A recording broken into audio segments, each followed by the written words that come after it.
Is Psalm 46. We're going to read all 11 verses. Psalm 46. There are 150 psalms in the Bible. This one is my favorite. Chances are, if at some point in the last 11 years you have had surgery, I have stood by your bedside and read this psalm to you before you went in to your surgery. I'm going to preach 2 sermons from this psalm. One today, and then next week we're going to, before we observe the Lord's Supper, I'm going to preach from the phrase that is repeated twice in this psalm, the God of Jacob is our fortress. And so next Sunday's message, the God of Jacob. Today's message, God is our refuge. Psalm 46, let's read this psalm together.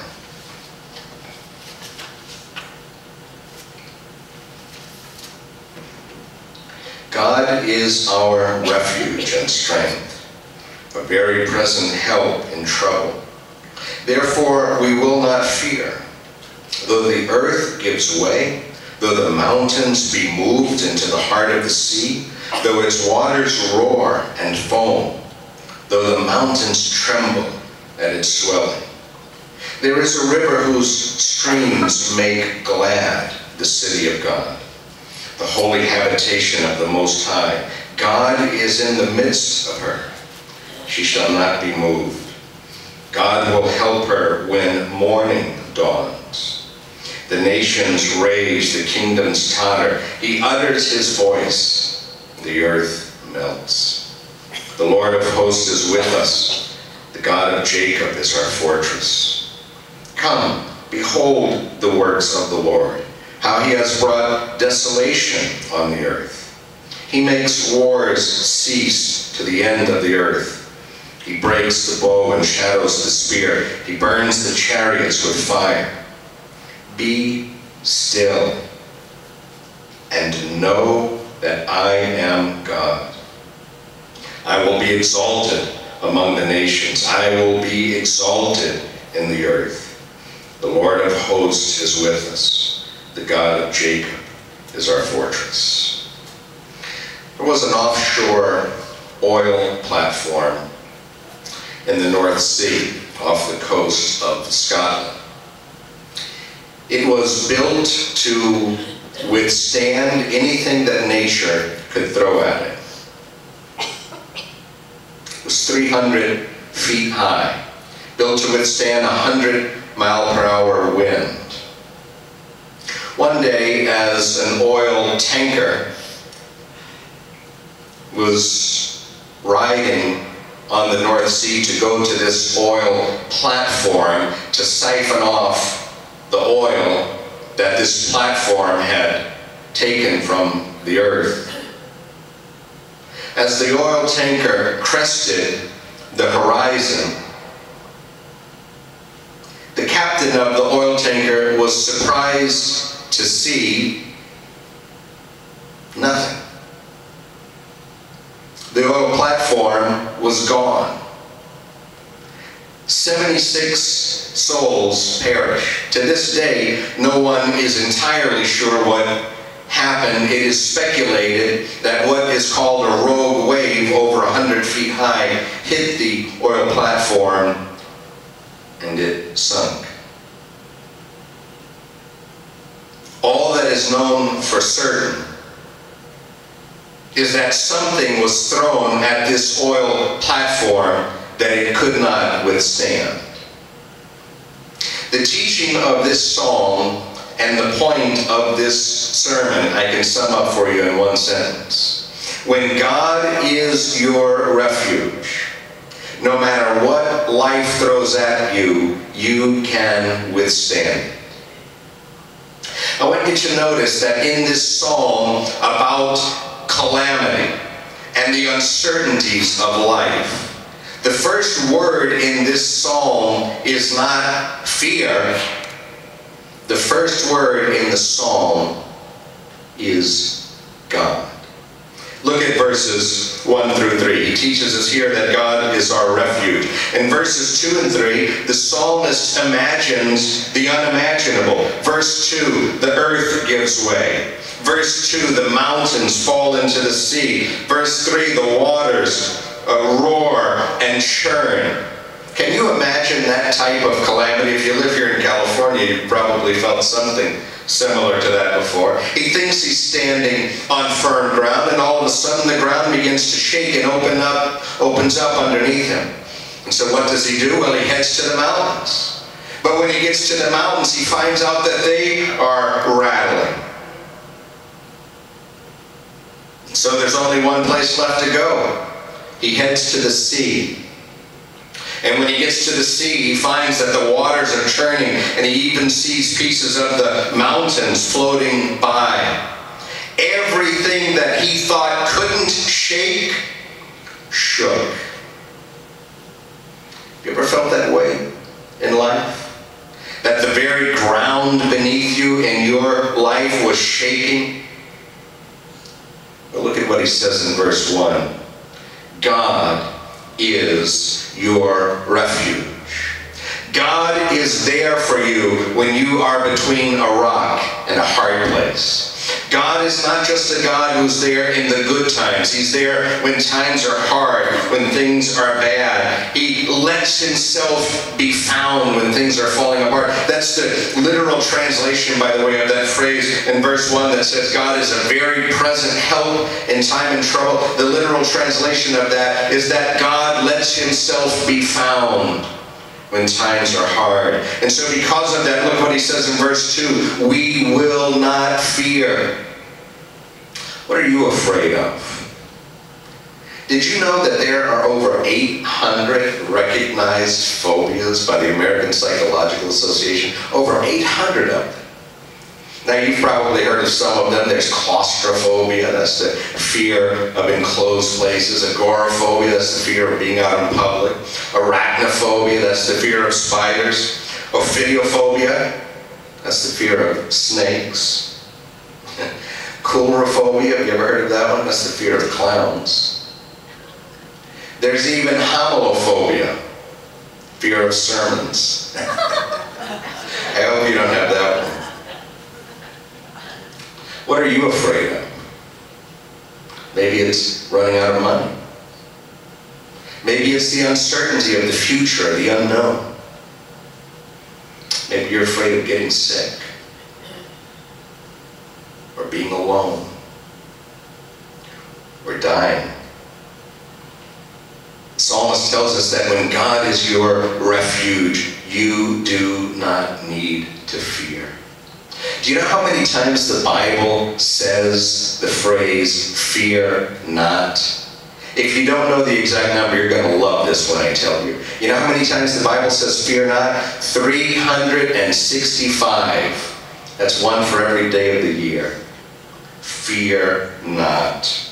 Everything you rely on in this life can disappear in an instant. And when it does, God will still be there. I was reading this week about a man named Tom Chisholm. He was born in 1866. He was a Christian, faithful, but he was sick almost his entire life, from childhood up until the day he died. Because of his constant illness, he had trouble holding down a job. He would get employed, and then he'd have so much sickness he couldn't go into work, and he'd get fired. And what Tom Chisholm found was that in his life, which had been characterized by uncertainty, there was one thing that never changed, and that was the faithfulness of God. Tom Chisholm in his life wrote over 1,200 poems and hymns, the most famous, the best known of which was one of the hymns that we sang this morning, Great is thy faithfulness. God is our refuge. And then he tells us in verses 4 and 5 that God is our resource. The scene changes in the psalm. He's no longer in the midst of a great calamity. No longer does the earth shake or the mountains crumble. Now he's by a calm river. He says in verses 4 and 5 that there is a river which flows through the city of God. And of course he's speaking metaphorically here. Jerusalem, by the way, interestingly, is one of the few great cities of the world that does not have a river next to it. Take out a map and look at it, a globe one day. Most of the great cities of the world are built next to rivers. There is no river near Jerusalem. But he's saying that God is like a river for the people of God. What does a river do? It refreshes. It sustains. And you know the thing about rivers, as powerful as they are, they're very quiet. We visited the Grand Canyon 19 or 20 years ago on our way out to California. And as I was looking at that incredible, majestic, awe-inspiring sight, my mind immediately turned to how did this happen? And though there are a number of factors that work together to form the Grand Canyon, the primary one is the Colorado River. Over eons of time, it carved out this canyon, quietly but powerfully. Some of us misunderstand how God works, because human power is noisy. We launch missiles, we drop bombs, we scream and we shout. That's not how God's power works. God's power works quietly. Consider the sun for a moment. This morning the sun came in through the window and warmed little baby Matthew on his bed without even waking him up. But that same sun around the earth was lifting thousands of tons of water up out of the ocean, which will become the wind currents that are felt around the world. And then we'll drop that water back onto the earth in the form of rain. But that same power could caress and warm a little baby without even waking him up. That's how God's power works. You may be wondering, well, when is God's power going to work in my life? Well, look at what he says in verse 5. He said God's power comes to us at the break of dawn.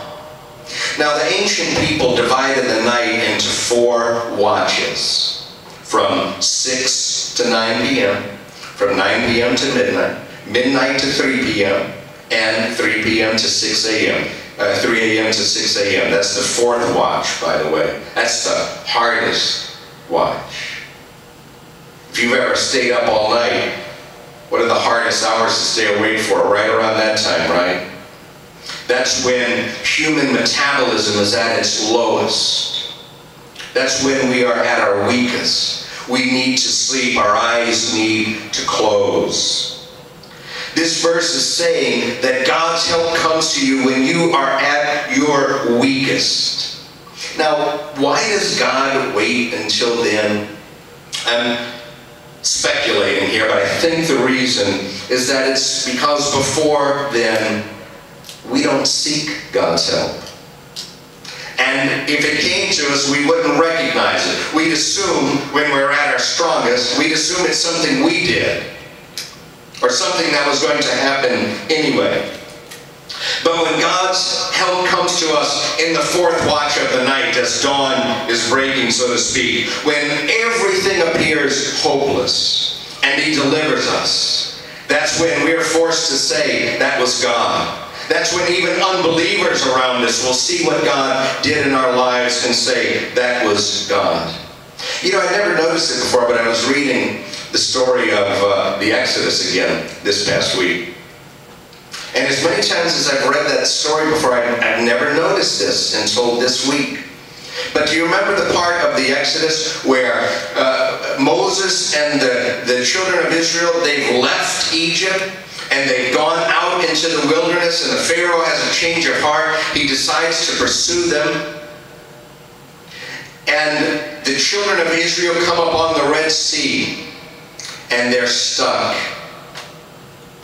Pharaoh's army behind them, an impassable sea before them. Have you ever felt that way? Trouble coming from this side, trouble coming from that side, and there's nothing you can do? This is the part I've never noticed before. It was at the 4th watch of the night that happened. The Bible says that, Exodus 14. It was in the 4th watch of the night, Exodus 14:13, that Moses held out his rod over the Red Sea and said to the nation of Israel, "Stand still and see the salvation of God." When is God going to get busy in your life? He's going to do it when you and everybody else will have to say, "That was God." And God will be glorified in your life. God is your resource. And then verse 10, God is your refuge. God is your resource. And so God says to you in verse 10, relax. Be still and know that I am God. If I can say it this way, God is telling you folks, whatever your problem is today, chill out. And remember that God is God. That word that is translated "be still" in verse 10 means literally to go limp, to be weak. In the vernacular of the Hebrew, it means to let your hands hang down by your sides.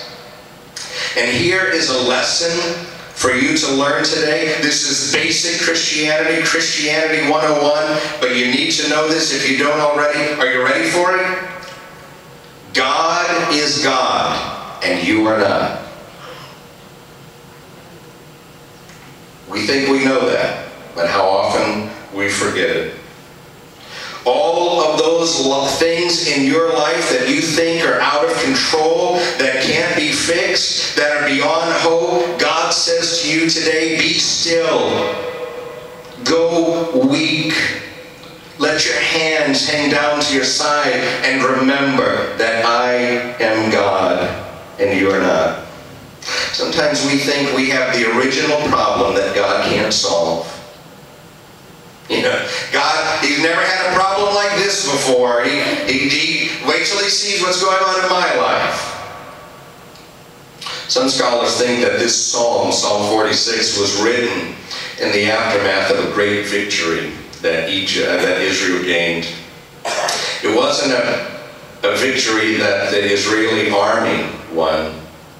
In 701 BC, the Assyrian army was encamped outside the city of Jerusalem. They got there at night. They were waiting for dawn to break through the city gates and destroy the city of God.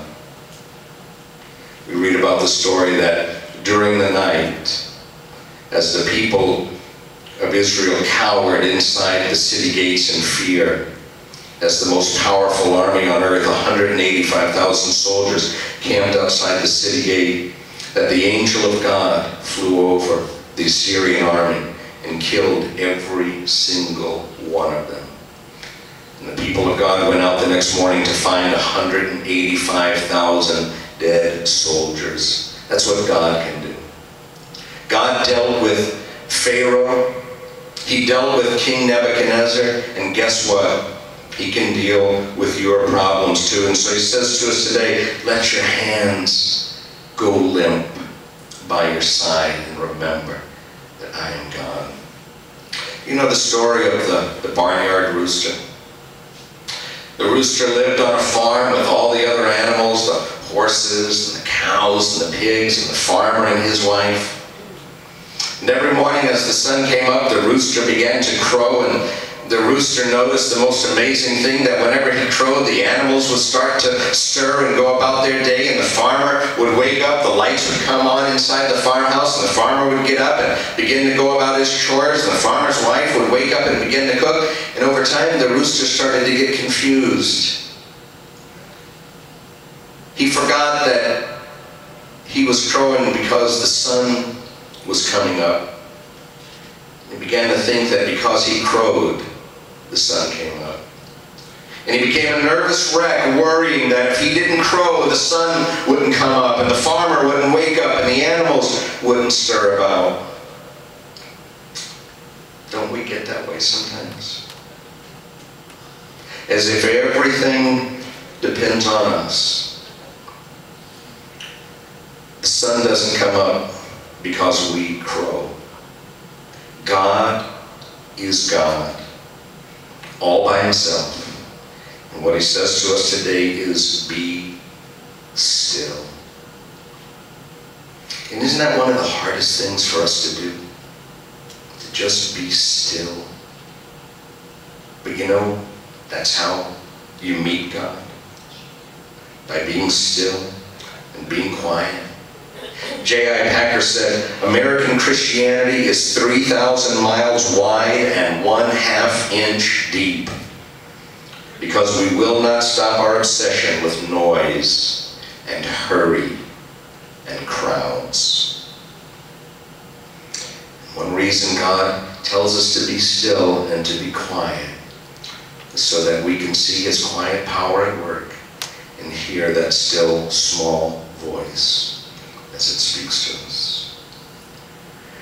Watchman Nee, who was a Chinese Christian, wrote a magnificent devotional book called The Normal Christian Life.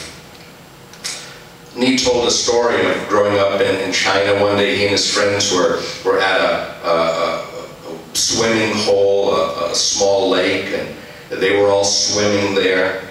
And in the crowd of boys, there was one young fellow who was an excellent swimmer, one who couldn't swim at all, and then the rest of them were just sort of average swimmers. They could hold their own, but they certainly couldn't rescue somebody. And as they were all out into the water, the boy who couldn't really swim at all got out a little too far into the water, and all of a sudden he was no longer walking on the bottom. He was actually into the water, and he began to flail about, crying for help. None of the average swimmers could help him, but they all immediately looked for the boy who was the excellent swimmer, and they began to call on him to rescue the one who was drowning. But to their shock, all he did was stand there on the banks of the water and watch as seemingly this boy was about to drown. And he did nothing until the boy went under the water. And then he jumped in, and he grabbed him, and he swam safely to shore with him. And Watchman Nee said, as he observed all of this as a teenage boy, he said, I began to hate my friend. In my heart, I began to hate him because he would not help this other friend who was drowning. And after they got the boy to the shore and everything was all right, he said he asked the excellent swimmer, why did you wait so long? Why didn't you help immediately? And he said, if I had helped immediately when he was so rigid and fighting, we both would have drowned. I had to wait until he went limp, and then I could rescue him.